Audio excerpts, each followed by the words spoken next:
கச்சத்தீவு பற்றி பேசும் அதே நேரத்தில் இன்னொரு இடத்தின் மீதும் அரசியல் வெளிச்சம் பாய்கிறது.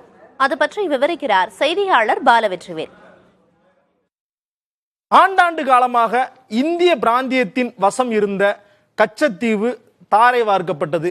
ஏன் தாரை வார்க்கப்பட்டது, எதற்காக தாரை வார்க்கப்பட்டது என பல்வேறு விதமான விவாதங்கள் எழுந்து வரும் நிலையில 1974 வருடம் இந்திய பிரதமர் இந்திரா காந்தியும் இலங்கை அதிபர் பண்டாரநாயக்கே இருவரும் சேர்ந்து ஒரு ஒப்பந்தம் மேற்கொண்டாங்க. அந்த ஒப்பந்தத்தின் படிதான் கச்சத்தீவு இலங்கைக்கு தாரை வார்க்கப்படுது. எதற்காக கொடுக்கப்படுது அப்படின்னா, இலங்கை மீது 1920ஆம் ஆண்டுல இருந்தே அந்த கச்சத்தீவு பகுதி மீதான அந்த பார்வை அதிகரிக்குது. குறிப்பாக இந்தியாவில் இருந்து அவர்களுக்கு ஊடுருவல் அதிகரிப்பதாக கூறப்படுகிறது.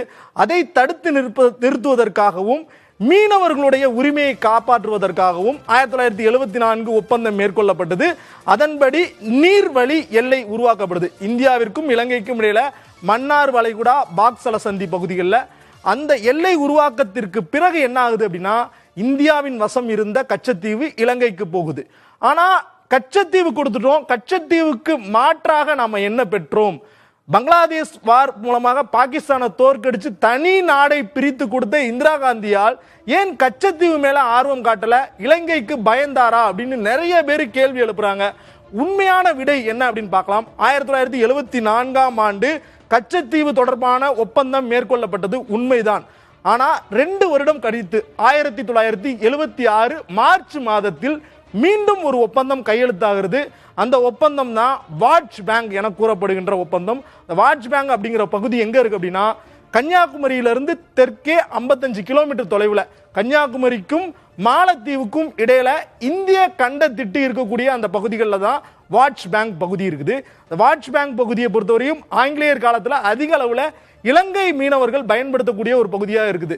அது இந்திய பெருங்கடல்ல அமைஞ்சிருக்கிறதுனாலையும் கண்ட திட்டோட ஓரத்தில் அமைஞ்சிருக்கிறதுனாலையும் மே மாதத்திலிருந்து அக்டோபர் மாதம் வரையும் வாட்ச் பேங்க் பகுதியில் மீன் வளம் மிகுந்து காணப்படுது. குறிப்பாக பலவிதமான பகுதிகளில் இருந்து வரக்கூடிய அந்த மீன்கள், கடல்வாழ் உயிரினங்கள் கிடைக்கக்கூடிய ஒரு வளமிக்க பகுதியாக விளங்குகிறது.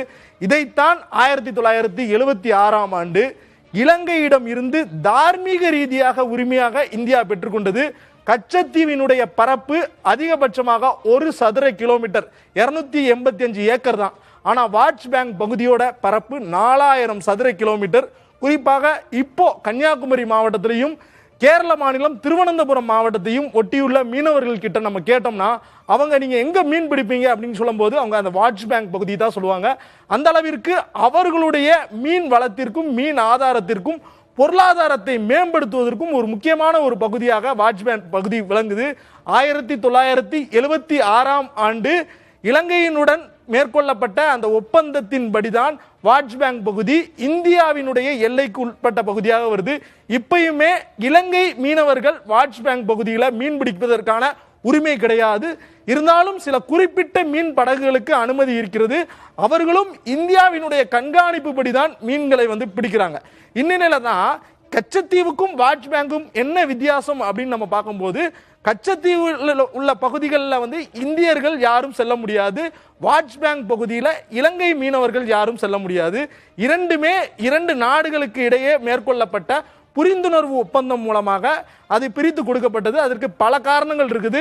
குறிப்பாக நாட்டினுடைய பாதுகாப்பு, இறையாண்மை உள்ளிட்டவற்றை பாதுகாப்பதற்காக. குறிப்பாக இந்த 50 வருடங்களுக்கு முன்பே இந்த 2 விஷயமும் நடக்குது. கச்சத்தீவு கொடுக்கப்பட்டு அதற்கு பதிலாக 4000 சதுர கிலோமீட்டர், அதாவது 4000 மடங்கு பெரிதான வாட்ச் பேங்க் பகுதி இந்தியாவால் பெறப்படுகிறது. அதன் மூலம்தான் தற்போது கன்னியாகுமரி மற்றும் அந்த குளச்சல் பகுதியை சுற்றி இருக்கிற அந்த மீனவர்கள் சுமூகமான முறையில் மீன் பிடிக்கிறாங்க. இதுதான் கச்சத்தீவை கொடுத்து வாட்ச் பேங்கை திரும்பி பெற்றதற்கான கதை.